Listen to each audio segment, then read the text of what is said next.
प्रसिद्धि है उसी को तो बदनाम लोग करेंगे। जिसे दुनिया जानती नहीं है उसे कौन बदनाम करेगा, कौन उसका नाम लेगा। तो हमें जीवन में नहीं माननी चाहिए, क्योंकि जो पुरुषार्थ करता है वह हारता भी है, और जो कुछ करता ही नहीं है वह तो क्या करेगा जीवन में। तो आपको जीत चाहिए तो कोशिश करते रहिए, सम्यक दृष्टि धर्मात्मा बनने की कोशिश कीजिए, नियम संयम पालन करने की कोशिश कीजिए, एक अच्छा इंसान बनने की कोशिश कीजिए। कल दतिया के यहाँ पर एसडीएम साहब आए थे, बड़े सात्विक प्रकृति के थे, धार्मिक प्रकृति के। मैंने उन्हें कुछ सुझाव दिए। आप क्योंकि शायद कलेक्टर का चार्ज उनके पास है वर्तमान में, तो मैंने कहा इस दतिया जिले को एक आदर्श जिला कैसे बना सकते हैं। आज युवा पीढ़ी में बढ़ती हुई विसंगतियां, तकनीकी का दुरुपयोग, इनके दूर करने के लिए जितने धार्मिक स्थल हैं, धार्मिक पर्व हैं, इनमें कोई भी नशा न कर सके, युवा शाकाहारी रह करके एक अच्छा इंसान बन सके। तो बड़ा उत्साह था, वे स्वयं बड़े भद्र परिणामी मुझे दिखे। तो शासकीय अधिकारियों में उन्होंने कहा मैं निश्चित इन चीज़ों पर जब भी मेरी मीटिंग बैठक होगी अधिकारियों की, शासकीय जूनियरों की, मैं प्रयास करूंगा। कल प्रातःकाल जब मैं यहाँ से पहाड़ से नीचे उतरा तो थानेदार, उनकी पत्नी दोनों, और जब मैंने उनकी धर्मपत्नी से बात की तो वे अच्छी सात्विक विचारधारा की थी। मैंने जब उन्हें प्रेरणा की कि आपको अपने बच्चों को भी संस्कार देना है, तो उन्होंने कहा हम जो पूजा पत्री करते हैं, ईश्वर की प्रार्थना करते हैं, हम अपनी बच्ची को भी, बच्चे को भी साथ बिठाते हैं। और हर माता पिता अगर अपने बच्चों को इस तरह से धार्मिक कार्यों में लगाए तो निश्चित परिवार में शांति, बच्चों में संस्कार होंगे। एक बात मैं कहता रहता हूँ, आज हर माता पिता अपनी संतान को कार तो दिलाना चाहता है, किंतु संस्कार की कार कोई नहीं दिलाना चाहता है। हर माता पिता अपनी संतान को पढ़ाने में तो बहुत जागरूक है, लेकिन पढ़ाने के साथ संस्कार नहीं है तो उस शिक्षा का कोई महत्व नहीं है। शिक्षा का प्रमुख उद्देश्य है वह है संस्कार, वह है अच्छा आचरण, वह है देशभक्ति के संस्कार हो, समाज सेवा के संस्कार हो, माता पिता की सेवा की भावना हो। ईश्वर से अगर जीवन नहीं जुड़ा है तो वह जीवन अधूरा माना जाता है। आज संस्कारों में जो गिरावट आ रही है उसके परिणाम देख रहे हैं, किस तरह से रोज विसंगतियों की स्थिति बन रही है। तो हमें अपने जीवन में निरंतर पुरुषार्थ करना चाहिए। सफलता मिले न मिले, हमें फल की इच्छा नहीं करनी चाहिए, हमें तो कर्तव्य प्राण में बनना चाहिए। आज का युवा युवती वह फल की कामना करता है, बहुत जल्दी व्यक्ति टूट जाता है, बहुत जल्दी व्यक्ति भयभीत हो जाता है और बहुत जल्दी निराशा हो जाता है। तो निराशावादी पाश्चात्य संस्कृति की देन है और आशावादी भारतीय संस्कृति की देन है। प्राकृतिक जीवन, स्वाभाविक जीवन, ये जीवन में जीने की कला है। तो हमें हमेशा अच्छे कार्यों के लिए पुरुषार्थ करते रहना चाहिए, प्रयत्न करते रहना चाहिए। हमें सफलता मिलेगी नहीं मिलेगी, लौकिक कार्यों में तो आप जी जान लगा के पुरुषार्थ करते हैं, और धार्मिक कार्य के लिए पता नहीं नियम पलेगा कि नहीं पलेगा, मैं कर पाऊंगा नहीं कर पाऊंगा। अरे भाई हिम्मत तो करो, उड़ान तो भरो, स्वप्न तो बड़े देखो, विचार विशाल बनाइए, उदार हृदय बनिए, सफलता आपके हाथ में है।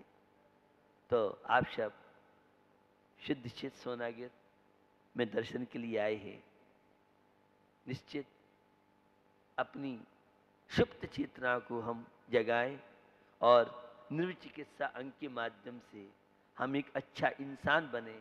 और जब इंसान आप बनेंगे तो भगवान बन सकते हैं। और इंसानियत आपके जीवन में नहीं है तो आप कैसे विकास करेंगी, उन्नति करेंगी। लौकिक और आध्यात्मिक क्षेत्र में विकास करते हुए हम जीवन की उन्नति करें, जीवन का विकास करें। तो कल थानेदार साहब आहार देखने आए, उनकी धर्मपत्नी साथ में थी।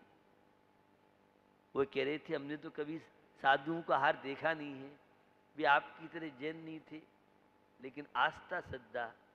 मुझे ऐसा लगा, मैंने जब दोनों से पूछा क्रोध में चैंपियन कौन बनता है?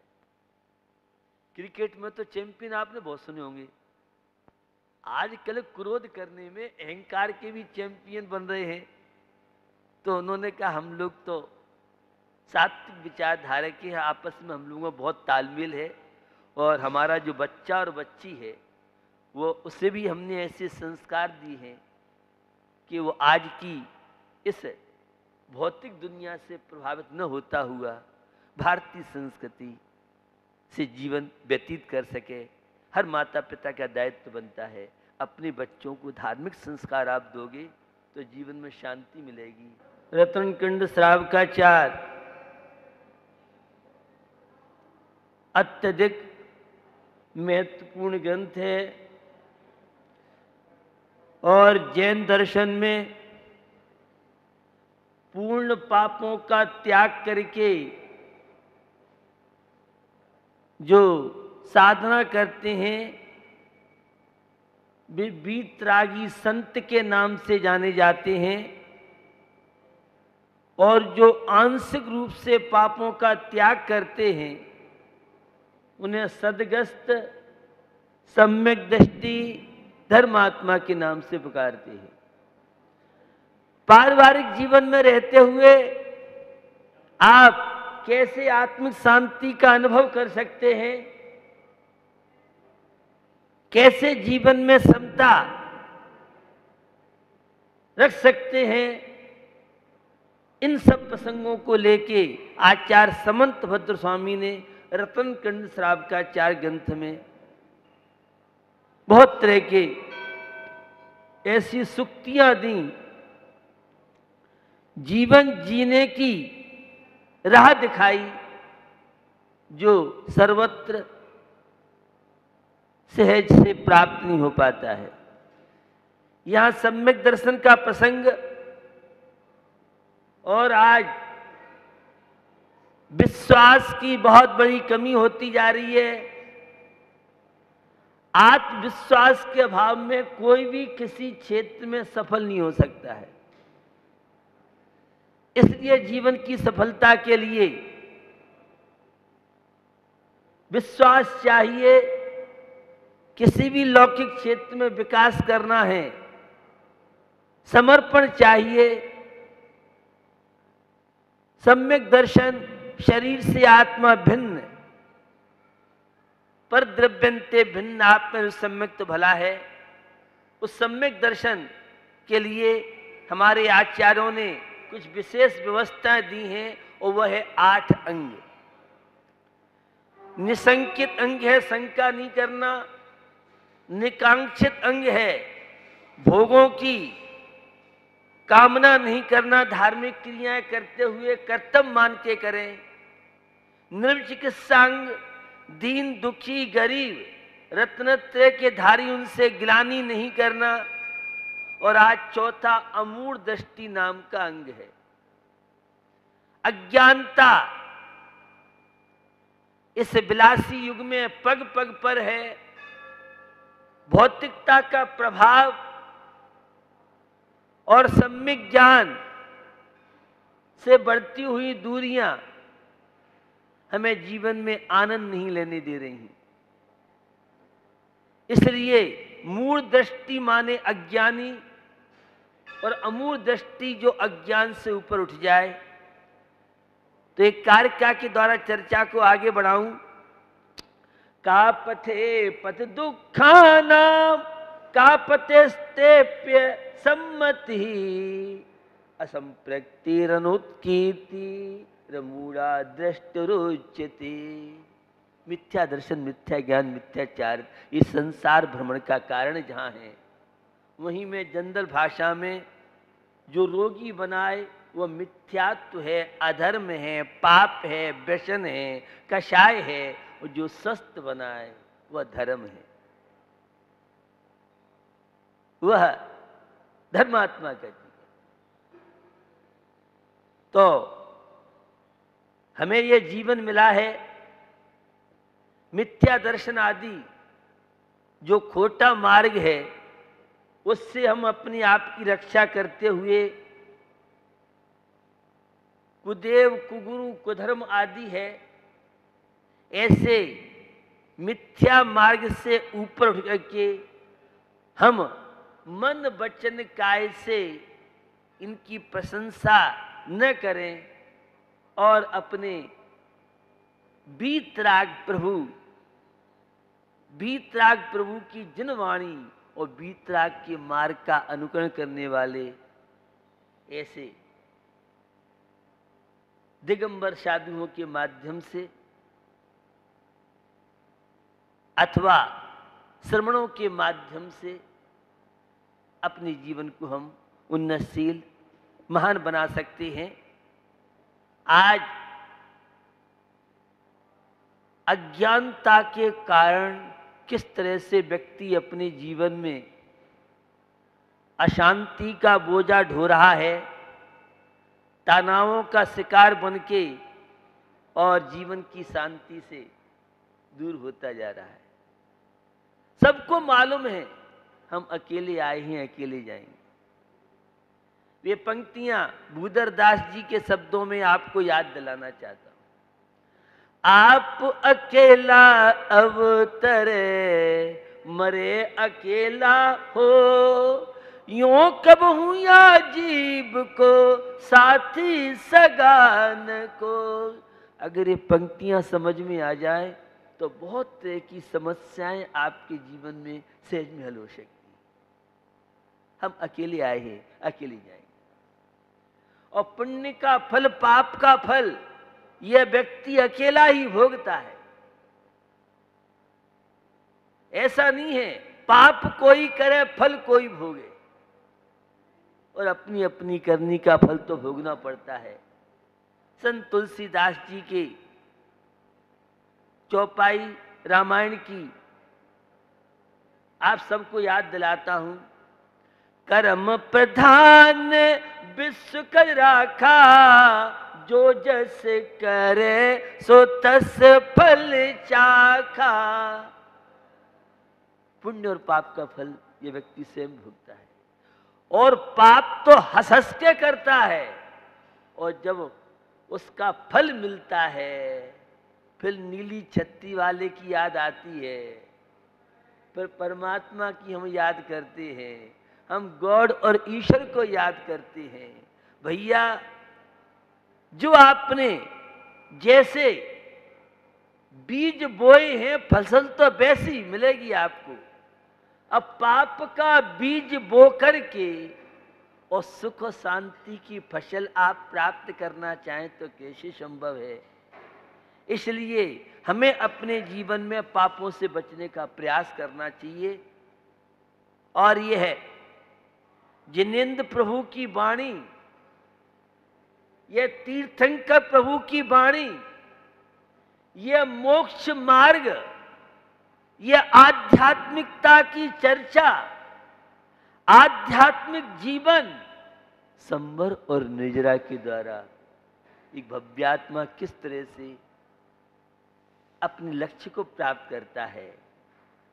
तो हम सबकी जीवन शैली अज्ञान पूर्वक चल रही है।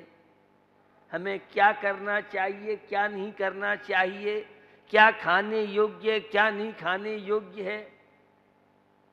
अगर विवेक आपके पास नहीं है, सम्यक ज्ञान आपके पास नहीं है, तो आपका जीवन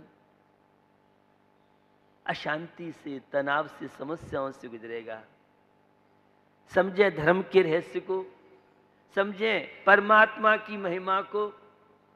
ये अमूढ़ दृष्टि अंग रेवती रानी जिसमें प्रसिद्ध हुई है, एकांत विचारधारा, एक पक्ष की बात स्वीकार कर लेंगे तो वह अज्ञानता का प्रभाव है।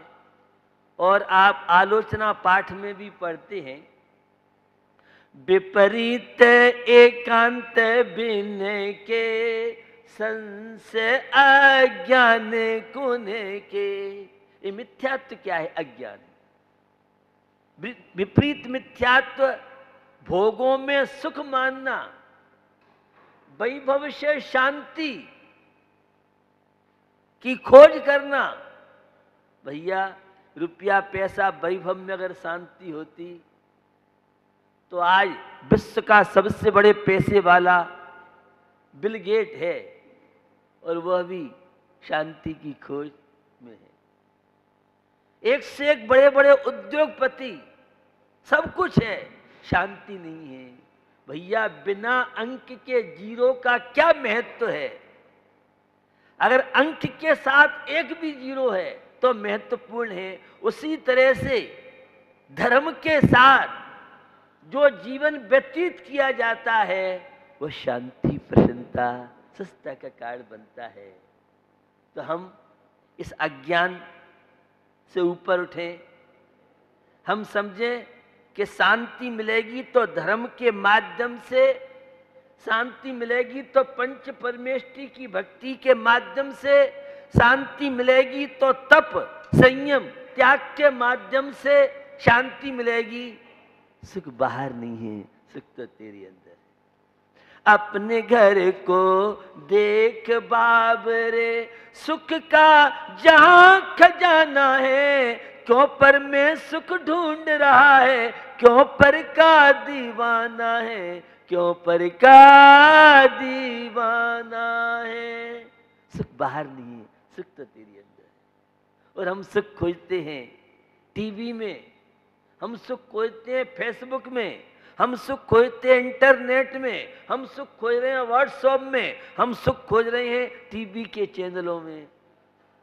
भैया अगर इनमें सुख होता तो सारे टीवी देखने वालों को सुख मिलना चाहिए, और हमें तो सुख मिलना नहीं चाहिए, क्योंकि हम न टीवी देखते हैं, न मोबाइल चलाते हैं, न हम लैपटॉप पर रहते हैं, न व्हाट्सएप है और न अन्य अन्य चीजें हैं। और फिर भी जीवन में जो प्रसन्नता, आनंद की अनुभूति हमें हो रही है, आप उस आनंद को नहीं ले सकते। भौतिक साधन सुख के कारण नहीं है, सुख बाहर नहीं है, सुख तो अपने अंदर है। हम विपरीत चल जाना तो हमें शिखर जी है, और रास्ता गिरनार जी का हम पकड़ लें तो कैसे शिखर जी पहुंचेंगे?